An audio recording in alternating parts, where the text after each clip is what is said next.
Baik, bismillahirrahmanirrahim. Assalamualaikum warahmatullahi wabarakatuh. Pada kali ini, di pertemuan terakhir di mata kuliah literasi teknologi, gitu ya, kita akan membahas tentang tema yang sangat penting di masa depan mahasiswa, yaitu literasi teknologi di industri dan karir. Meskipun memang di mata kuliah literasi ini dengan berbagai macam background, ada yang memang akan menjadi guru, ada yang menjadi akuntan, ada yang menjadi lain-lain gitu ya.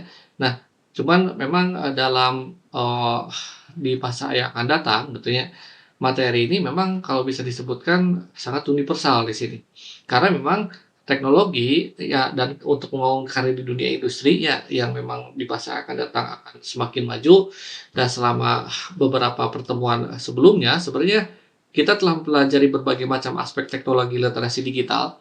Nah, cuman nanti pada pertemuan kali ini kita akan lebih fokus ke bagaimana kemampuan penggunaan teknologi dapat menjadi modal utama, terutama untuk memasuki dunia kerja dan industri modern. Nah, kita akan membahas beberapa aspek ya, secara garis besar ada 4 aspek utama ya, yaitu nanti ada digital skill, personal branding, portofolio digital, ada lifelong learning ya, dan dari keempat aspek ini sebenarnya merupakan fondasi yang sangat penting, terutama bagi mahasiswa yang nanti akan bersaing gitu ya di era digital di sini. Nah, gambaran materi di pertemuan kali ini ya, jadi menunjukkan 4 pilar utama yang memang akan kita pelajari di hari ini. Jadi pilar utamanya yang pertama yaitu ada digital skill, di mana itu adalah kemampuan menggunakan teknologi secara efektif dalam kehidupan dan pekerjaan. Nah, lalu ada pilar kedua, ini adalah personal branding, yaitu bagaimana kita membangun citra profesional ya dalam dunia digital gitu ya. Lalu ada ketiga yaitu adalah portofolio digital, yaitu bagaimana kemampuan kita gitu ya, kemampuan kumpulan ya, kumpulan berbagai macam jenis karya, terutama untuk mencapai dan menjadi bukti kemampuan dari kita sendiri. Lalu ada pilar keempat, itu adalah lifelong learning, yaitu kemampuan untuk terus belajar sepanjang hayat ya. Jadi perusahaan saat ini memang tidak hanya melihat dari nilai akademik saja, IPK atau yang lainnya gitu ya. Mereka juga akan menilai dari kemampuan digital, rekam jejak profesional gitu ya, dan karya nyata serta semangat belajar seseorang di sini. Nah, dan tujuan pembelajaran pada hari ini gitu ya, pada akhir perkuliahan mahasiswa nanti mungkin diharapkan mahasiswa itu mencapai 4 kompetensi utama. Yang pertama adalah memahami kebutuhan skill digital yang relevan dengan dunia kerja saat ini. Lalu kedua itu adalah mampu membangun personal branding yang positif ya di dunia profesional. Dan ketiga itu adalah mampu membuat portofolio digital yang menarik dan representatif. Dan yang keempat adalah memahami pentingnya lifelong learning ya sebagai strategi menghadapi perubahan teknologi yang memang sangat cepat. Dan tujuan akhirnya sebenarnya adalah bagaimana mahasiswa itu tidak hanya siap lulus saja, tetapi juga siap bekerja dan beradaptasi sesuai dengan kebutuhan industri di sini. Nah, di era gitu ya, jadi selamat datang di era digital. Jadi kita itu hidup sebenarnya pada era di mana teknologi itu sebenarnya menjadi bagian utama yang hampir seluruh aktivitas manusia di dunia kerja saat ini telah berubah secara fundamental. Hampir semua pekerjaan yang memang menggunakan perangkat digital, aplikasi, internet, cloud computing, hingga kecerdasan buatan, persaingan itu semakin kompetitif. Ya, karena perusahaan tempat kita merekrut talenta dari berbagai macam daerah, bahkan negara, gitu ya. Dan oleh karena itu, mahasiswa itu tidak cukup hanya memiliki ijazah saja, tapi memang mahasiswa juga harus memiliki keterampilan digital yang relevan agar mampu bersaing dan memberikan nilai tambah bagi perusahaan. Nah, di era digital memberikan banyak peluang, tetapi memang juga menghadapi banyak sekali tantangan yang memang harus dipersiapkan sejak sekarang di sini. Nah, dan secara konsep dasar digital skill, jadi sering sekali kita menganggap bahwa digital skill ini hanya sebatas mampu menggunakan smartphone atau laptop. Padahal digital skill itu sebenarnya jauh lebih luas daripada itu. Jadi digital skill ini adalah kemampuan memanfaatkan teknologi untuk menyelesaikan pekerjaan, berkomunikasi, berkolaborasi, sampai menghasilkan sebuah solusi yang bernilai. Contohnya seorang mahasiswa itu mampu mengolah data menggunakan Excel, lalu mempresentasikan secara profesional menggunakan AI untuk membantu pekerjaan atau bekerja secara kolaboratif menggunakan Google Workspace. Nah, hal ini sebenarnya termasuk memiliki digital skill. Jadi digital skill itu sebenarnya bukan hanya soal teknologi, tetapi juga bagaimana kemampuan kita berpikir dan beradaptasi menggunakan teknologi. Nah, lalu ada tingkatan kemampuan digital. Jadi digital skill ini dapat dibagi menjadi beberapa tingkatan. Secara garis besar ada 3 tingkatan. Nah, tingkatan pertama itu adalah basic skill, di mana pada tahap ini seseorang itu mampu mengoperasikan komputer, menggunakan internet, email, dan aplikasi produktivitas dasar seperti Microsoft Office, Google Docs, gitu ya, dan yang lainnya. Nah, lalu ada tingkatan kedua. Tingkatan kedua adalah intermediate skill di sini. Nah, pada level ini seseorang itu menggunakan berbagai macam tools profesional seperti aplikasi desain grafis, software manajemen proyek, platform kolaborasi digital, dan lainnya. Nah, lalu ada tingkatan yang ketiga, yang paling tinggi, ada advance di sini sebenarnya. Nah, dan tingkatan di level ini memiliki kemampuan yang memang lebih kompleks seperti pemrograman, analisis data, kecerdasan buatan, machine learning, sampai pengembangan sebuah sistem. Nah, sebagai seorang mahasiswa, target kita gitu ya minimal itu berada pada level intermediate ya. Yang memang nanti akan terus berkembang menuju advance di sini. Dan mau tidak mau apapun bidang profesinya sebenarnya kebutuhan dalam skill ya itu bisa dipelajari gitu ya. Mungkin bisa secara otodidak atau mungkin juga bisa melalui kursus, kuliah atau yang lainnya. Nah, lalu apa sih skill yang memang paling dibutuhkan dalam dunia industri? Jadi industri saat ini sebenarnya membutuhkan kombinasi berbagai macam keterampilan. Pertama itu adalah data literasi. Jadi kemampuan bagaimana membaca dan menganalisis data menjadi satu skill yang memang paling dicari saat ini. Lalu ada kedua, komunikasi digital. Jadi kemampuan bagaimana menyampaikan ide secara efektif melalui media digital. Nah, dan ini sebenarnya sangat penting, terutama dalam lingkungan kerja modern. Dan ketiga, ada problem solving di sini. Jadi perusahaan nanti mencari individu yang memang mampu menggunakan teknologi untuk menyelesaikan masalah yang nyata. Dan ada yang keempat, adalah kolaborasi online. Nah, saat ini sebenarnya banyak sekali perusahaan yang memang menerapkan kerja hybrid atau remote. Ya, sehingga kemampuan bekerja secara virtual ini menjadi suatu kebutuhan utama. Nah, dan yang kelima itu adalah bagaimana kita beradaptasi dengan teknologi. Dan teknologi itu berubah sangat cepat. Sehingga kemampuan kita belajar teknologi yang baru ini menjadi sangat penting di sini. Nah, lalu apa soft skill digital di sini? Nah, selain hard skill, sebenarnya perusahaan juga sangat memperhatikan soft skill. Teknologi yang canggih itu tidak akan memberikan hasil maksimal jika digunakan oleh orang yang memang tidak memiliki kemampuan interpersonal yang baik. Nah, soft skill digital yang penting itu antara lain contoh seperti apa? Komunikasi. Itu sebenarnya yaitu adalah bagaimana menyampaikan ide secara jelas. Lalu ada teamwork, ya, yaitu bagaimana kemampuan kita bekerja sama dengan tim. Ada juga kreativitas, yaitu bagaimana kemampuan kita menghasilkan ide-ide baru ya. Lalu ada juga critical thinking, yaitu kemampuan kita menganalisis informasi secara logis, dan manajemen waktu gitu ya. Yaitu kemampuan bagaimana kita mengatur prioritas pekerjaan secara efektif. Nah, dalam banyak kasus sebenarnya soft skill inilah yang memang membedakan seorang profesional biasa dengan profesional yang sangat luar biasa di sini. Nah, contohnya di sini personal branding digital. Jadi selanjutnya sebenarnya kita bahas personal branding. Nah, personal branding ini adalah bagaimana kita membangun citra diri secara profesional di dunia digital. Jadi saat seorang mencari nama kita di Google, di LinkedIn gitu ya, atau mungkin juga apa yang mereka akan lihat gitu ya, membentuk persepsi tentang diri kita, contoh seperti kutipan Jeff Bezos ya. Nah, di sini yang memang ditampilkan pada slide ini sebenarnya sangat menarik. Jadi personal branding ini adalah apa yang orang katakan tentang kita ketika kita berada di ruangan tersebut di sini. Jadi artinya reputasi digital itu yang kita bangun ya, dan akan terus berbicara tentang diri kita dan bahkan ketika kita tidak hadir secara langsung di sana. Nah, lalu apa sih manfaat dari personal branding? Jadi personal branding yang kuat sebenarnya memberikan banyak keuntungan. Yang pertama, bagaimana personal branding itu membuka peluang kerja yang memang lebih luas. Lalu bagian yang kedua, membantu menunjukkan kompetensi yang kita miliki. Ya, ketiga juga membangun ya reputasi profesional di bidang tertentu.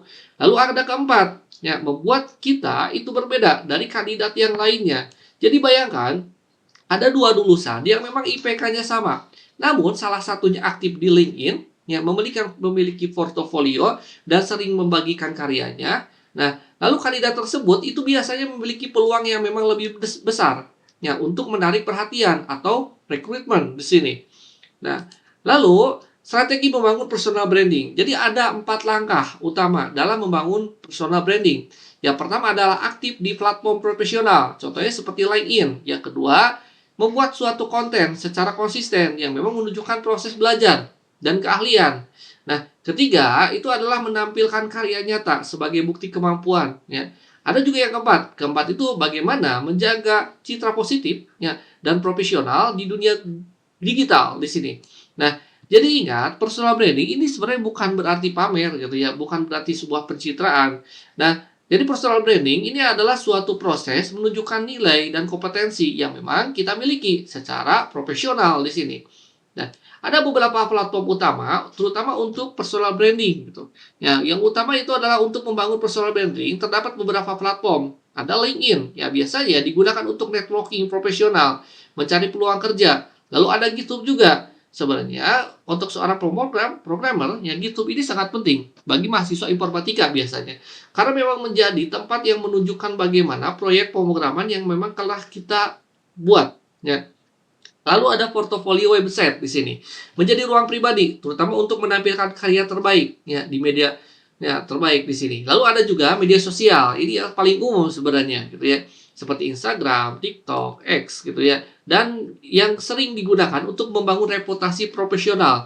Jika digunakan secara bijak, sebenarnya mahasiswa juga idealnya memiliki LinkedIn, GitHub gitu ya, atau website portofolio pribadi di sini.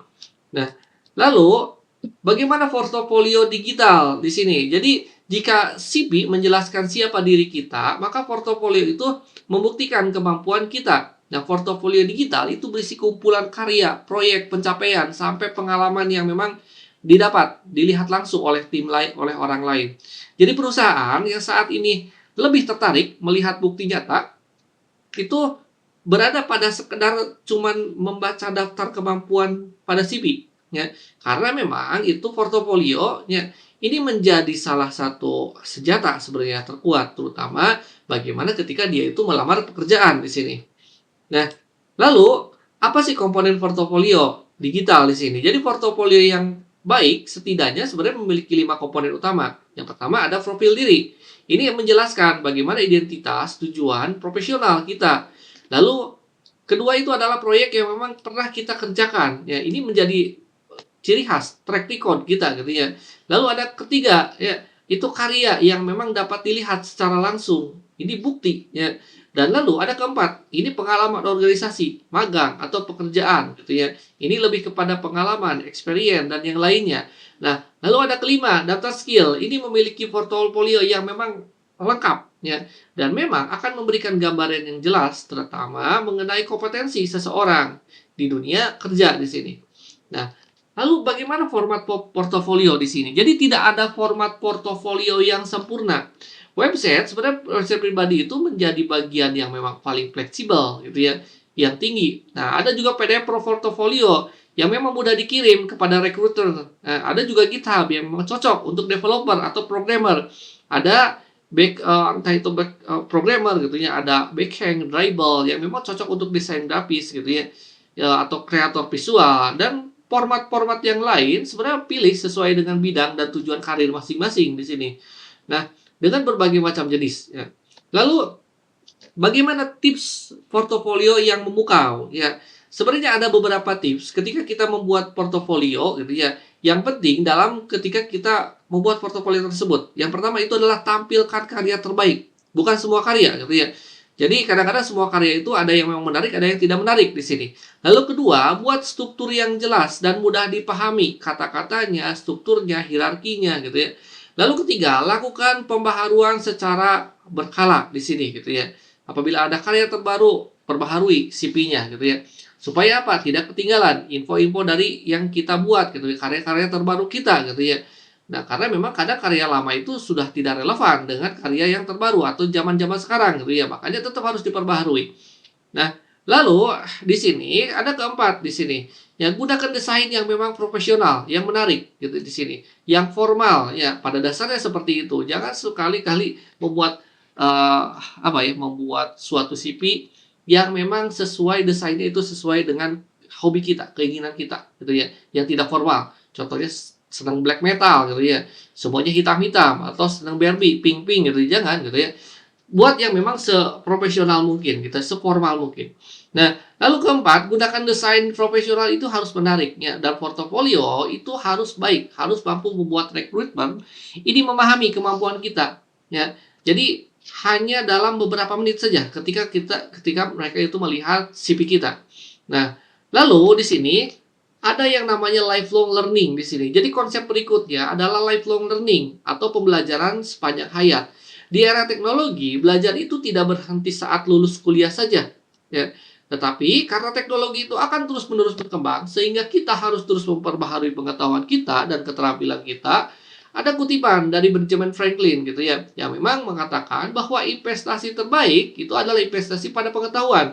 Semakin banyak yang kita pelajari, ya, yang semakin banyak kita belajar, ya semakin besar juga peluang yang memang dapat kita raih di masa yang akan datang di sini. Nah, lalu mengapa wajib? Ya. Nah, di sini dunia itu terus berubah. Jadi kamu harus ikut, ya. Mau tidak mau. Kalau tidak ikut maka akan digilas. Jadi sebenarnya pada slide ini kita melihat alasan mengapa lifelong learning itu tidak atau pembelajaran sepanjang hayat itu menjadi kebutuhan, bukan lagi pilihan. Ya, jadi perhatikan beberapa fakta yang ditampilkan di sini. Nah, pada karakter sekitar 85% pekerjaan itu yang akan ada pada tahun 2030 gitu ya. Jadi bahkan belum ada saat ini ya. Jadi artinya banyak sekali profesi baru yang nanti tahun 2030 itu akan muncul seiring perkembangan teknologi dan industri. Nah, kedua, ada rata-rata masa relevansi sebuah keterampilan. Jadi teknis hanya sekitar 5 tahun ya. Setelah itu muncul teknologi baru yang memang akan menggantikan metode lama ya. Dan mau tidak mau kita harus belajar. Contohnya ada motor ya. Dulunya ada yang namanya motor karbu, lalu ada injeksi, lalu ada yang lain lagi gitu ya. Ada listrik dan yang lainnya. Nah, lalu ketiga, ini adalah 40% pekerjaan saat ini berpotensi berdampak ya digantikan oleh AI gitu ya. Karena atau mungkin juga otomatisasi di sini.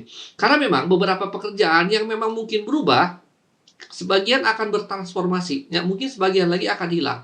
Ya, jadi apa makna dari fakta-fakta tersebut? Sebenarnya yang paling penting itu bukanlah seberapa banyak ilmu yang kita miliki hari ini, tetapi sebenarnya seberapa cepat kita mampu belajar ya hal baru ketika perubahan itu terjadi.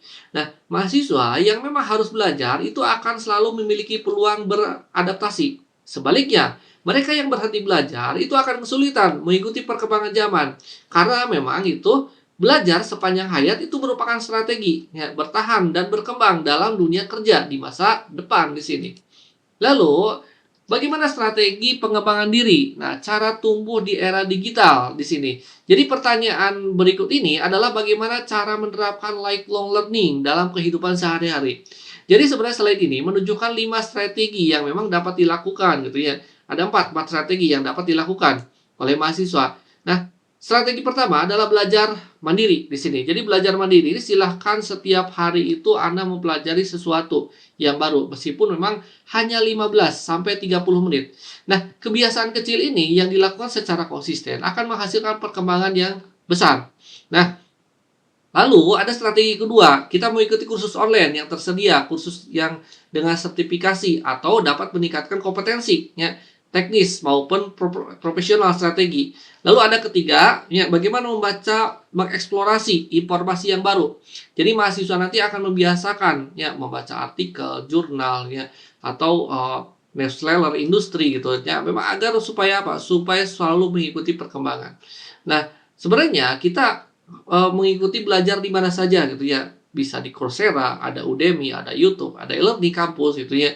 Nah, itu sebenarnya bisa memenuhi ya. Lalu ada strategi keempat sebenarnya. Strategi keempat itu bagaimana adalah praktik langsung, cara belajar yang efektif. ya. Dalam mengerjakan proyek nyata, semakin banyak praktik, semakin kuat juga pemahaman yang diperoleh, ya. Dan memang ini bagaimana membangun jaringan, networking, bergabung dengan komunitas teknologi, mungkin juga ikut workshop, seminar, forum diskusi, untuk memperluas wawasan. Dan ketika membuka karir baru, itunya. Jadi strategi-strategi ini mampu membangun mahasiswa itu akan terus berkembang, ya, meskipun telah lulus di perguruan tinggi di sini. Nah, ada beberapa platform di sini sebenarnya gitu ya. Jadi platform yang tadi disebutkan sebenarnya banyak sekali gitu ya. Jadi kalau Anda ikut belajar di mana saja, di Coursera, di Udemy, di YouTube, di e-learning dan yang lainnya gitu ya. Jadi bagaimana cara pengembangan dirinya? Anda ikut belajar mandiri, ikut kursus online, baca eksplorasi, praktik langsung, atau mungkin juga bangun jaringan di sini. Nah, jadi kesimpulannya secara garis besar, jadi setelah mempelajari materi hari ini, mari kita simpulkan beberapa poin penting. Pertama, dalam digital skill, sebenarnya ini merupakan fondasi utama, terutama untuk membangun karir di era teknologi. Tanpa kemampuan digital, sebenarnya seseorang itu akan sulit bersaing dalam dunia kerja modern. Ya. Kedua, sebenarnya personal branding ini membantu membuka peluang yang lebih luas. Jadi ketika orang lain mengenal kompetensi, reputasi kita, ya, peluang kemampuan kerja kita maupun kolaborasi akan lebih mudah ya datang. Nah, ketiga ada portofolio.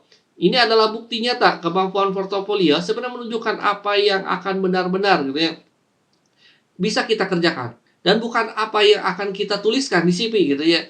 Dan memang keempat itu ada juga yang namanya lifelong learning di sini. Ini adalah strategi karir jangka panjang. Dunia itu akan terus berubah sehingga kemampuan belajar kita gitu ya ini sebenarnya menjadi aset yang memang sangat berharga. Ya. Jadi dari keempat aspek ini itu saling melengkapi, ya menjadi bekal, terutama bekal penting ya bagi mahasiswa, terutama untuk memasuki dunia profesional di sini. Nah, jadi sebagai penutup, sebenarnya saya ingin mengajak seluruh mahasiswa di sini, ya terutama untuk melakukan refleksi, gitu ya. Jadi coba kita pikirkan satu pertanyaan berikut ini. Jadi menurut Anda, gitu ya, skill digital apa yang memang paling penting untuk masa depan karirmu, gitu ya? Mengapa dan bagaimana mahasiswa itu mungkin, gitu ya? Jawabannya kalau anak-anak informatika itu skill apa yang dibutuhkan? Pemrograman, analis data, AI, atau keamanan cyber gitu ya, cloud computing dan yang lainnya gitu ya. Kalau prodi yang lain mungkin beda lagi di sini. Nah, sebenarnya namun ada jawaban yang memang paling mutlak dan benar ya, bukan atau salah juga gitu ya. Yang penting adalah kemampuan untuk menjelaskan alasan mengapa skill tersebut itu penting. Ya, dan bagaimana rencana kalian untuk mengembangkan skill masing-masing mahasiswa gitu ya. Nah, jadi silahkan masing-masing mahasiswa menyampaikan sebenarnya secara secara refleksi diri sendiri apa sih kebutuhan skill ya yang memang akan kita pelajari terutama akan berguna untuk karir yang akan kita tempuh di sini. Nah, semoga materi hari ini dapat menjadi motivasi bagi kita semua dan memang kita harus terus belajar, berkembang, mempersiapkan diri menghadapi dunia kerja yang memang dunia itu digital itu semakin cepat berubah. Jadi ingat, ijazah sebenarnya itu membantu membuka pintu pertama, tetapi skill, portofolio, dan kemampuan belajar itu akan menjadi hal yang menentukan perjalanan karirmu di masa selanjutnya. Terima kasih atas perhatiannya. Saya tutup. Wabillahi taufiq hidayah. Wassalamualaikum warahmatullahi wabarakatuh.